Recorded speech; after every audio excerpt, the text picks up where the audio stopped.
উনি স্বপ্নে দেখলেন একটা লাল মোরগ ওনাকে 3টা ঠোকর মেরেছে। মুগীরা ইবনে শুবা রাদিয়াল্লাহু তাআলা আনহুর দাস আবু লুলু আল মাজুসি, এই লোকটা খঞ্জর বানাতে পারত। মুগীরা রাদিয়াল্লাহু তাআলা আনহুর দাস। মুগীরা প্রতিদিন 4 দিরহাম করে চার্জ করত, যেহেতু দাস। সে এসে বিচার দিল, আমিরুল মুমিনিন, মুগীরা আমার থেকে বেশি টাকা চায়, জুলুম করে। ওমরে ফারুক বললেন, তাই? তুমি কি কাজ জানো? বলে, আমি খঞ্জর বানাতে জানি। বাড়ি কই? পারস্য।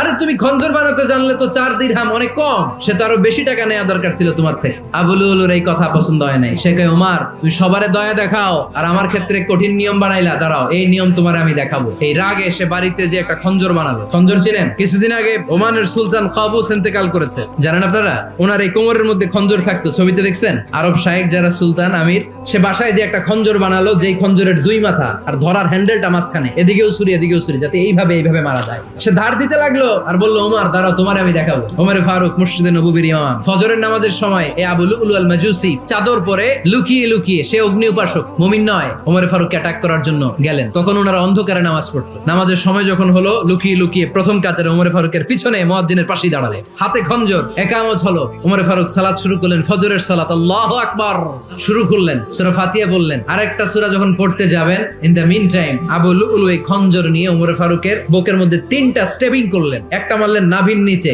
মারার সাথে সাথে পাকস্থলী কেটে গেল। আরেকটা মারলেন পাজরে, পাজর ছিঁড়ে গেল। 3টা মারার পরে ওমরে ফারুক বললেন, কাতালানি আল কালব, এক কুকুর আমাকে মেরে ফেলেছে। পেছন থেকে এক সাহাবীকে টান মেরে সামনের দিকে নিয়ে গেলেন, তুমি নামাজের ইমামতি করাও। আর ওমরে ফারুককে বাকিরা ধরাধরি করে পেছনে নিতে আরম্ভ করলেন। আর এই আত্মাই আক্রমণ যে করেছে, সে কাতারের মাঝখান দিয়ে যেতে আরম্ভ করলো আর 2 দিকে ছুরি মারতে আরম্ভ করলো। 13 জন সাহাবীর গায়ে ছুরি মেরেছে, 7 জন সাহাবা স্পট ডেথ, জায়গায় মৃত্যু। এই ভয়ঙ্কর অবস্থা দেখে এক সাহাবী বুরনুস, এক ধরনের জুব্বা আছে মাথাওয়ালা, অনেকে জ্যাকেট পরছেন না এরকম মাথাওয়ালা, লম্বা জুব্বা আছে, আরবরা শীতে পরে মাথাওয়ালা, এই মাথাওয়ালা জুব্বা বের করে এক সাহাবী জালের মতো তার দিকে উড়ায় মারল। ওই বুরনুসের মধ্যে পেঁচিয়ে আবু লুলু মাটিতে পড়ে গেল আর সুইসাইড করে ফেললো, নিজের বুকে নিজে মেরে আত্মহত্যা।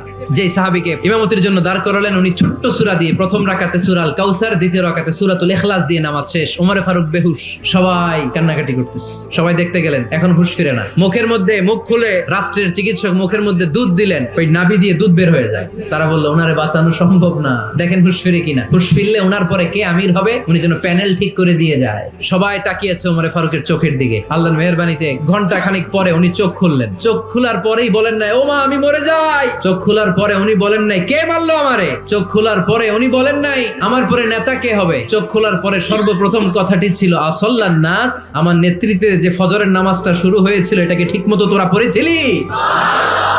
This is Omar, our super hero. নেতা অনেকগুলো লাগে না, এরকম নেতা একটাই যথেষ্ট, যে গোটা বিশ্বকে কাঁপায় দিতে পারে। চিল্লায় বলো ঠিক কিনা?